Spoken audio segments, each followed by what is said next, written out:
食環署好高興攞到申訴專員公署頒嘅公營機構獎銀獎，肯定咗我哋喺提升公共服務同埋處理投訴方面嘅努力。食環署嘅工作同市民嘅日常生活息息相關，一直以嚟我哋都係用正面嘅態度去處理市民嘅意見，並且會將呢啲意見視為改善服務嘅好機會。我哋積極配合公署嘅調解，務求可以更快同更有效咁解決申訴個案。成功例子包括調整滲水測試嘅安排、簡化撒灰申請程序等等，成果令人鼓舞。食環署亦都致力透過引入新科技去提升服務，例如引入小型洗街車同埋新型掃街車嚟提升清潔效率，用太陽能嚟改善鄉郊或者偏遠地方嘅垃圾收集設施，用人工智能同埋熱能探測加強滅鼠成效等等。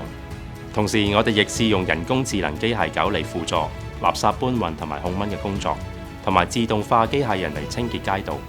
喺殯葬服務方面，我哋亦都優化咗網上身後事安排嘅服務，簡化咗流程，方便市民使用。市民對呢啲服務嘅認同，俾咗好大嘅動力，我哋去持續改進。展望將來，食環署會繼續秉承以民為本嘅精神，為市民提供更加優質嘅服務。